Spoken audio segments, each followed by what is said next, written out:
September 20-5th, 1940-4. If you had stood in that reinforced underground war room at 10 Downing Street in London on that specific morning, you would have heard a silence so heavy it felt suffocating. This silence was far more unsettling than the air raid sirens that occasionally wailed outside.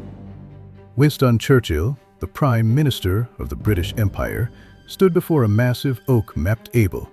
Remember this date, September 20-5th. For the European theater of war, this was the watershed moment. Just 1 week prior, all of London and the entire Allied Hicom had been intoxicated by a blinding sense of optimism. Everyone believed the war would be over by Christmas, that the boys would be home for turkey dinner. But now, as the faint morning light filtered through the sandbagged windows and danced on the rim of Churchill's teacup, the old lion felt something he hadn't felt since 1930-9. He felt that the war, which he thought was drawing to a close, was about to drag on indefinitely. At this moment, what lay before Churchill was not just a map, but two distinct stories told through to heavy combat reports and a comparison that made his hands tremble with suppressed rage. This week had just etched itself into the annals of human warfare as perhaps the most absurd, bloody, and ironic 7 days in history. Let us focus on those two reports. The one on the left belonged to the pride of the British Empire, Field Marshal Montgomery. The one on the right belonged to the American beast, General George Patton. In the past 9 days between September 17th and September 20-5th, something inexplicable had happened. To put it simply, this is the story of 10,000 soldiers sacrificed for absolutely nothing, contrasted against 12 cities miraculously captured. It is the story of a gambler who was given every resource and lost his shirt versus a madman who was starved of supplies yet managed to tear victory from the jaws of the wilderness. This wasn't just a military failure, it was a collapse of politics and human nature.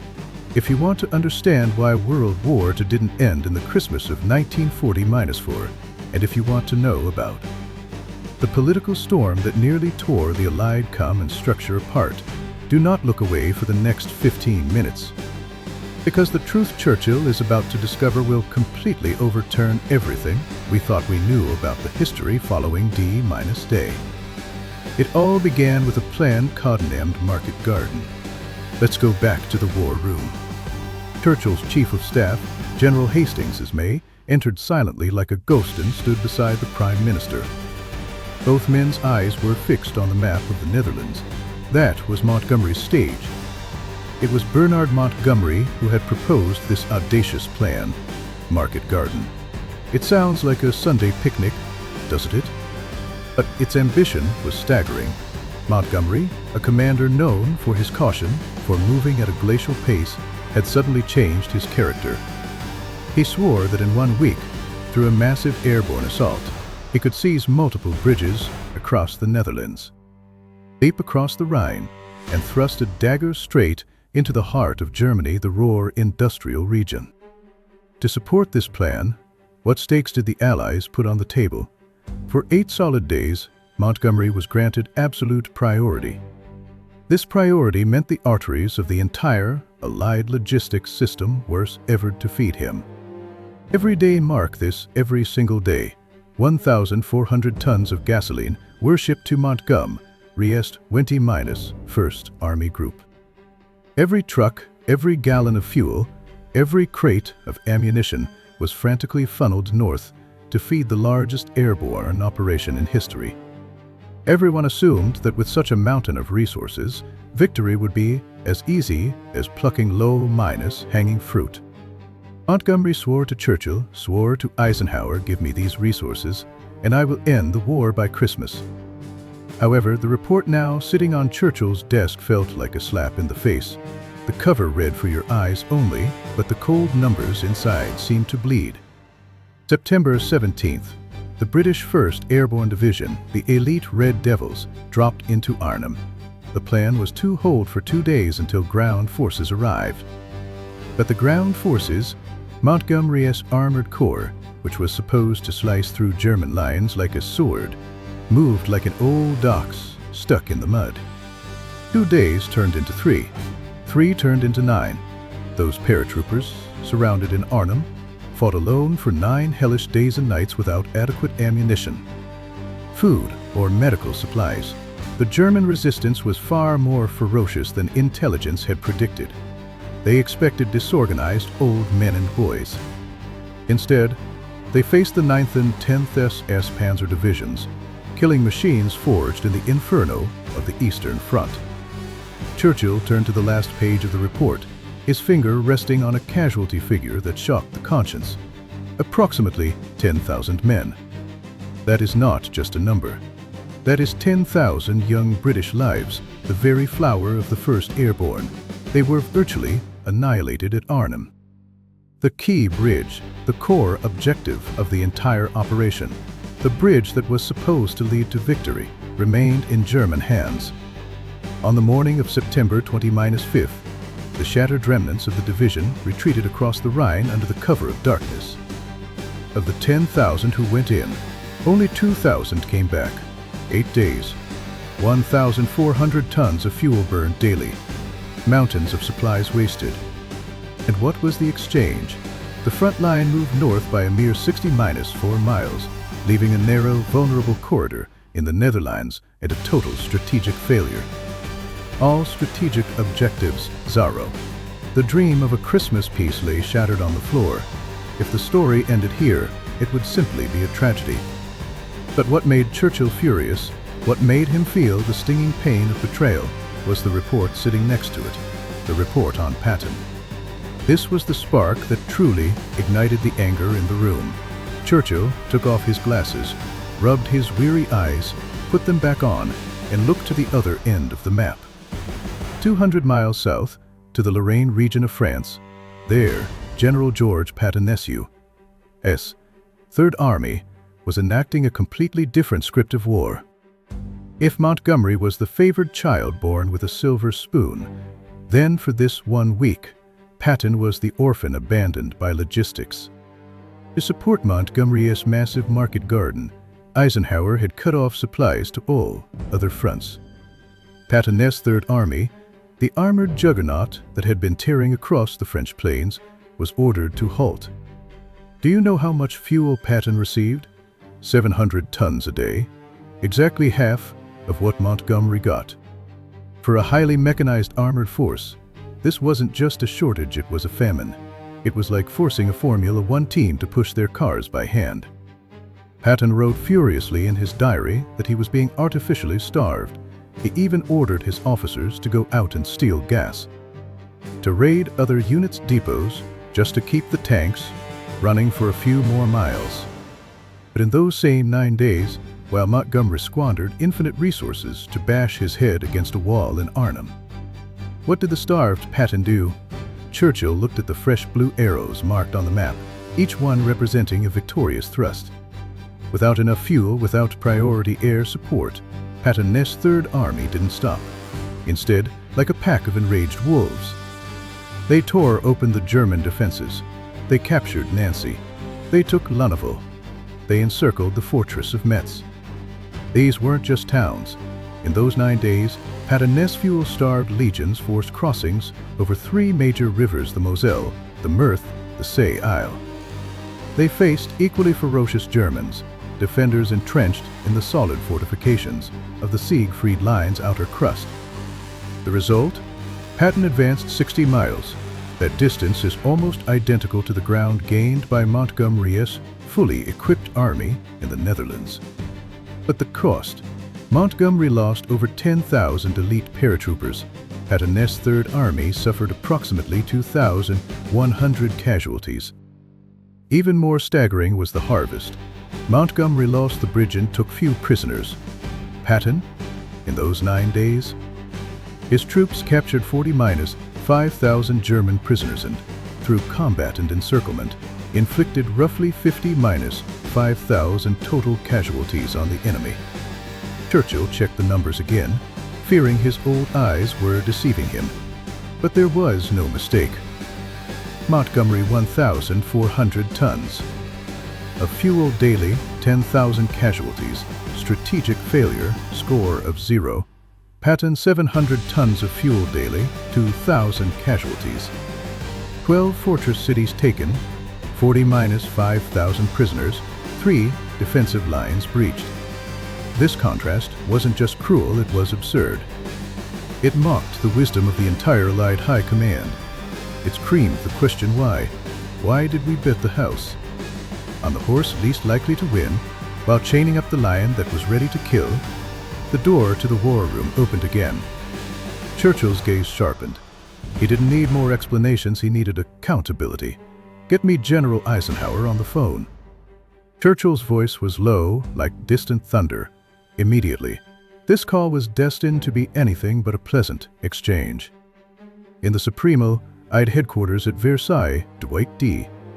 Eisenhower sat in a smoke-filled conference room when his aide whispered, "The Prime Minister is on the line." The temperature in the room dropped to freezing. Eisenhower knew Churchill too well. A call at this hour wasn't to discuss the London weather. "Good morning, Prime Minister," Eisenhower said, maintaining professional cool.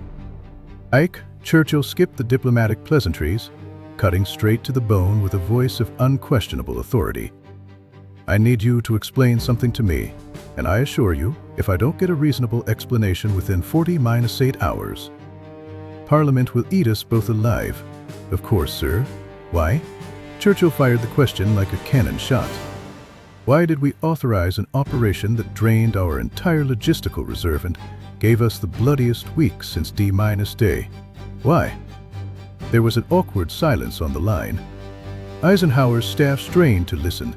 They knew this was the reckoning for Market Garden.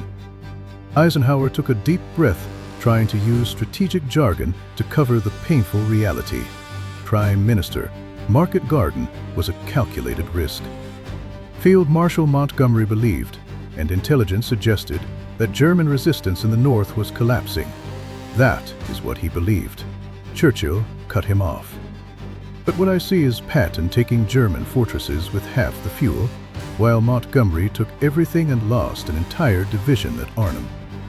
Ike, I want to know why we are feeding failure and starving victory." This was a piercing accusation.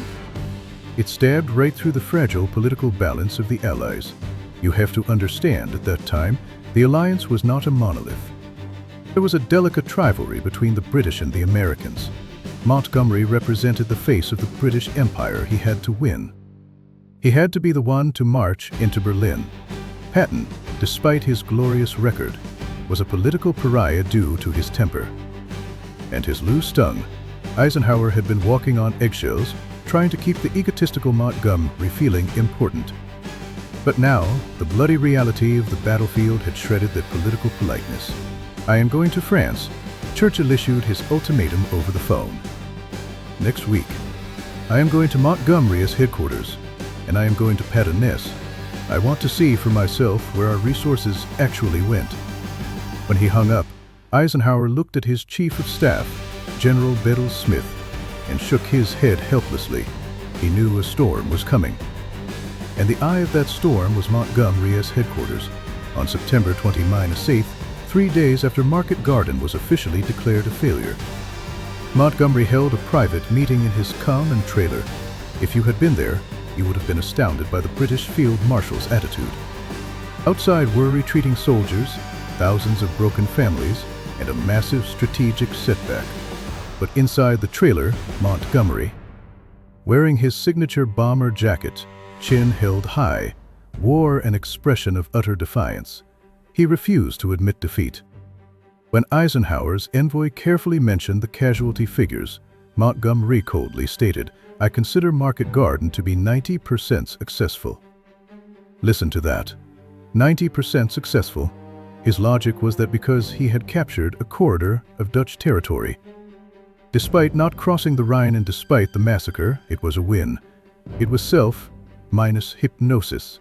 It was like a surgeon saying, the operation was a success because the sutures looked neat, even though the patient died on the table.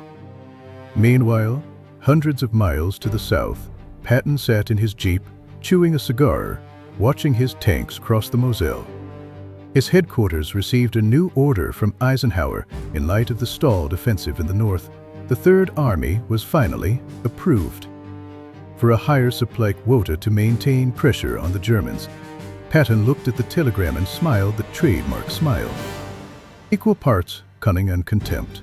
He wrote a line in his diary that deserves to be etched in history. Bradley finally said it. "We have won the war with our hands tied, while others have lost it with their hands untied." The others, of course, needed no naming.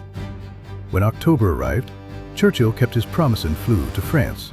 But this wasn't just an inspection, it was a ray-minus examination of the philosophy of war. When Churchill walked into the meeting of Allied high commanders, carrying that contrasting report, the air was thick with tension. He slammed the report onto the table. "Gentlemen," Churchill's eyes blazed, "I assume you have all seen this. This is not just about fuel allocation. This is about how we win this war." He pointed to the thin line leading to Arnhem on the map, Montgomery's road of heartbreak. "We thought that concentrating force at a single point, like a scalpel striking the heart, would end the war. We were wrong. War is not surgery, war is a flood. Only by attacking on a broad front like Patton, striking everywhere so the enemy cannot defend, can we succeed." This was a massive pivot in strategic thinking. Before this, the High Command worshipped the single-thrust strategy, giving everything to Montgomery. Now, the facts proved the necessity of the broad front. Patton, with his 12 cities and 40-5,000 prisoners, had slapped the face of the single-thrust theory. He proved that speed itself is a weapon. Offense is the best defense. If you stop to wait for perfect supplies, you give the enemy time to breathe and build bunkers. Montgomery's failure lay in viewing war as a precise math problem where every condition must be met before moving. Patton's success lay in viewing war as a street fight. If you have a brick in your hand, you smash the enemy with it. History is full of such ironies. The favored good son bankrupts the family business, while the outcast bad son conquers the world. But if we want to truly understand what those 9 days meant, we can't just look at arrows on a map. We have to get inside the tank cockpits and the freezing foxholes. Let's rewind a bit and see how George Patton created miracles in the midst of a famine. The U.S. Third Army faced an impossible puzzle. Tanks with empty tanks, facing the Moselle River lineage of rivers and fortresses. According to military textbooks, crossing the Moselle without adequate supply is suicide. But Patton didn't read the textbooks. During those 9 days, Patton's 4th Armored Division displayed a combat instinct that was almost gangster-like. There is a detail rarely found in official histories but repeated in veteran diaries to get fuel. Patton tacitly allowed, even encouraged, his quartermasters to intercept supply envoys heading north. Can you imagine? On Allied rear supply roads, Third Army soldiers would pose as traffic MPs, misdirecting fuel trucks meant for Montgomery into their own sectors.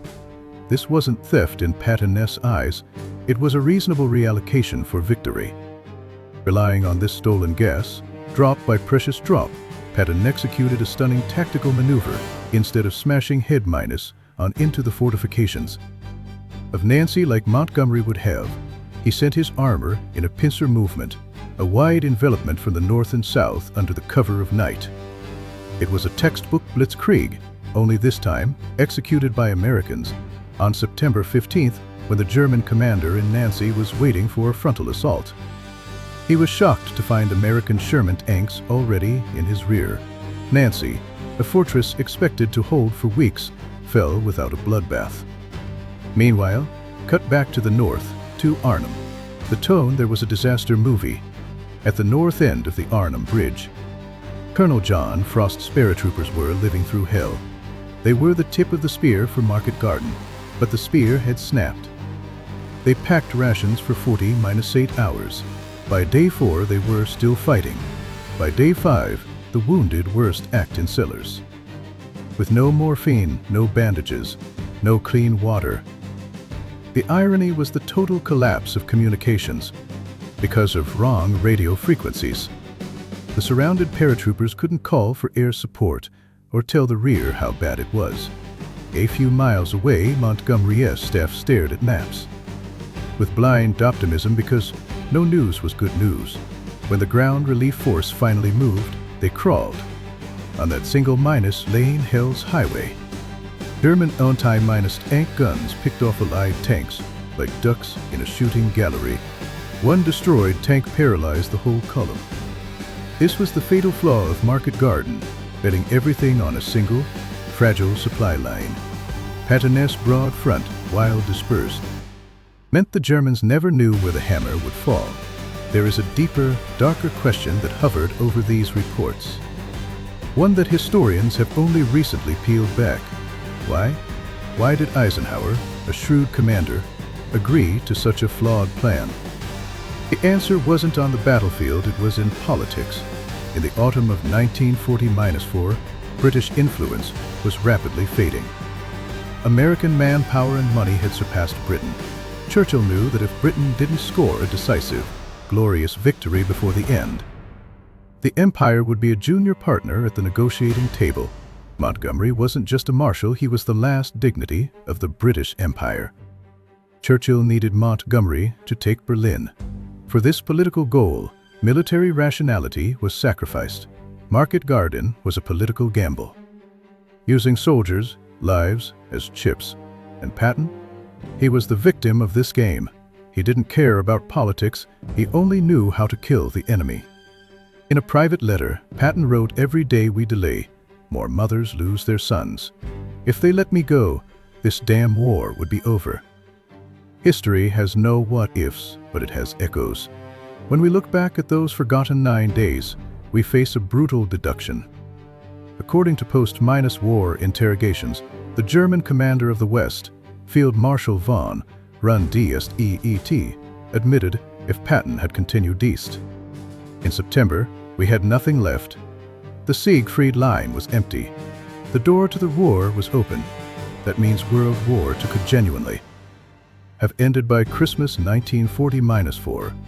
Think of what that means. Millions of Jews might have survived the camps. Thousands of Allied soldiers wouldn't have frozen to death in the Battle of the Bulge that winter. The Iron Curtain might have been pushed hundreds of kilometers east, but all of that vanished before the bridge at Arnhem. Because of the delay, the Germans regrouped. 2 months later, they launched the Battle of the Bulge, utilizing the very time the Allies wasted. As our documentary draws to a close, let's return to Churchill's map table. Those reports are now yellowed in archives. The 10,000 men lost at Arnhem, the white crosses in Dutch fields. The 12 cities Patton took are bustling modern metropolises. But the story of these 2 men remains a warning. Montgomery represented the arrogance of believing war can be calculated to avoid risk. Patton represented the wild intuition of mastering chaos. In peace, we might prefer Montgomery, but when survival is on the line, history proves we need Patton, because war is not won on paper. It is won by boys stealing gas to fuel tanks, by captains pushing forward without orders, by the will to carve a road through hell. In September 1940-4, the Allies won Normandy but lost the chance to end the war at Arnhem. The lesson is written in blood. When you can run, never crawl. When you can win, never compromise for politics. In his later years, it is said that someone asked Churchill what his greatest regret of the war was. The old man, who had seen 2 world wars, blew a cloud of cigar smoke, stared into the void, and murmured, "Perhaps we should have given the gas to George." If you found this analysis of the lost victory of 1940 for compelling, please ignite that like button to fuel our next mission. Subscribe to join the front line of history enthusiasts and ring the bell for intelligence updates. I'm your strategy observer, signing off from the battlefield. See you on the next campaign.